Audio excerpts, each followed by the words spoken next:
दोस्तों, आज की इस कहानी के जरिए हम आपको बताएंगे कि बुद्ध के नजरिए से हमारी जिंदगी की कीमत क्या है। हम में से बहुत से लोग अपनी जिंदगी की वैल्यू नहीं समझते और अपने जीवन को ऐसी चीजों में बर्बाद कर देते हैं जिनसे हमारा नुकसान ही होता है। कुछ लोग अपनी जिंदगी शराब के पीछे बर्बाद कर देते हैं तो कुछ लड़कियों के चक्कर में और कुछ अपनी सारी जिंदगी पैसा करके बर्बाद कर देते हैं। आज की इस कहानी के जरिए आप जानेंगे कि हमारी जिंदगी कितनी कीमती है और हमें अपनी इस कीमती जिंदगी को किस तरह जीना चाहिए। एक बार की बात है, गौतम बुद्ध अपने शिष्यों को जिंदगी से जुड़ी अच्छी बुरी चीजों का ज्ञान दे रहे थे। सभी शिष्य उनकी बातों को बहुत ध्यान से सुन रहे थे। उन सभी में एक शिष्य ऐसा था जिसे प्रश्न पूछने की बहुत आदत थी।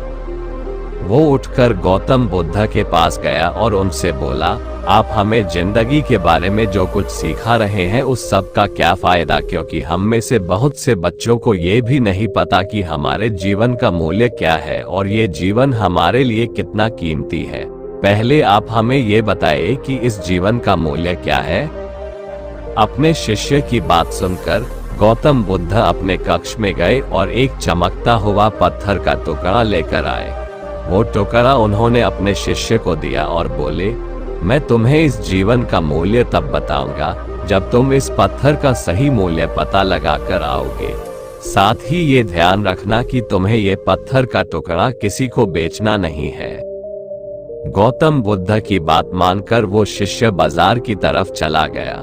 बाजार में सबसे पहले उसकी नजर एक फल बेचने वाले पर पड़ी और उसने वो पत्थर उस फल वाले को दिखाया और बोला, इस पत्थर के बदले आप मुझे कितने फल दे सकते हो?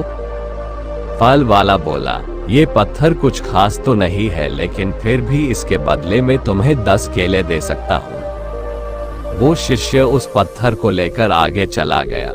फिर उसे एक सब्जी वाला मिला। शिष्य ने उस सब्जी वाले से उस पत्थर की कीमत पूछी। सब्जी वाले ने उस पत्थर को ध्यान से देखा और बोला, इस पत्थर की कीमत के बदले में तुम्हें ज्यादा से ज्यादा एक बोरी भरकर सब्जियां दे सकता हूँ। इसके बाद वो शिष्य उस पत्थर को लेकर एक सोने के व्यापारी के पास गया। उस पत्थर की टुकड़े की चमक देखते ही उस सुनार ने उसकी कीमत 100 सोने के सिक्के लगाए। शिष्य ने वो टुकड़ा बेचने से मना किया तो वो सुनार उसके बदले 200 सोने के सिक्के देने को भी राजी हो गया, लेकिन शिष्य ने वो पत्थर नहीं बेचा। इसके बाद वो शिष्य एक हीरो के व्यापारी के पास गया और उनके सामने उसने वो पत्थर के टुकड़े को रख दिया।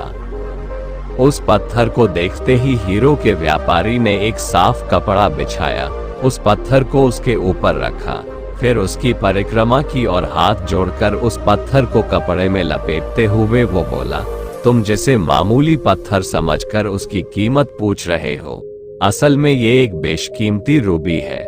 ऐसा रूबी हर किसी को नहीं मिलता। मैं अगर अपना सब कुछ बेच भी दूं तो भी इसकी कीमत नहीं चुका सकता। उस व्यापारी की बातें सुनकर वो शिष्य हैरान हो गया। वो दौड़ा दौड़ा सीधा बुद्ध के पास आया और उन्हें उसने जो कुछ भी बाजार में हुआ वो सब बताया।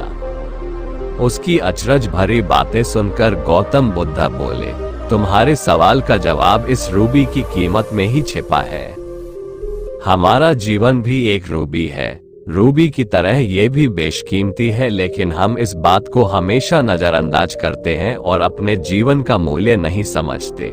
हम दूसरों को देखकर और उनके जैसा जीवन जीने की कोशिश में अपने जीवन की कीमत को कम कर देते हैं। हम ये सोचते हैं कि हमारी जिंदगी की कीमत वही है जो दूसरे हमें बताते हैं, लेकिन ये बात हमेशा ध्यान रखना कि सामने वाला अपनी हैसियत, बुद्धि और अपनी समझ के हिसाब से तुम्हारी कीमत लगाता है। जिंदगी सिर्फ एक बार मिलती है, इसलिए इसको बर्बाद ना करें। अपनी जिंदगी को उतना ही कीमती समझें जितना कीमती आप अपने बैंक में रखे रुपयों को समझते हैं। आज के समय में लोग अपनी जिंदगी से ज्यादा कीमती प्यार, पैसों और दिखावे से भरी चीजों को समझते हैं। प्यार के चक्कर में लोग सुसाइड कर लेते हैं। पैसों के चक्कर में ऐसा काम करने लग जाते हैं जिससे उनकी जिंदगी बर्बाद हो जाती है। नाम कमाने के चक्कर में उल्टे सीधे काम करने लग जाते हैं। हमेशा याद रखें कि दिखावा करना जरूरी नहीं है।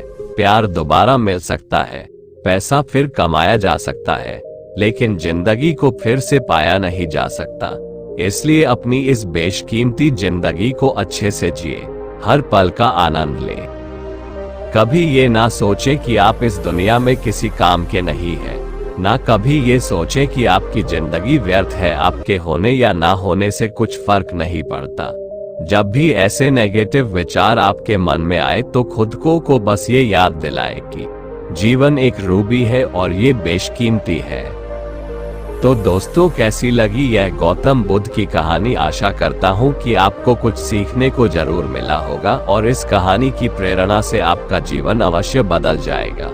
अगर आपको अच्छा लगा हो तो इस वीडियो को लाइक कीजिए और अपने चाहने वालों को शेयर कीजिए और चैनल को सब्सक्राइब भी कीजिए ताकि आपको आने वाले हर वीडियो की नोटिफिकेशन मिलते रहे।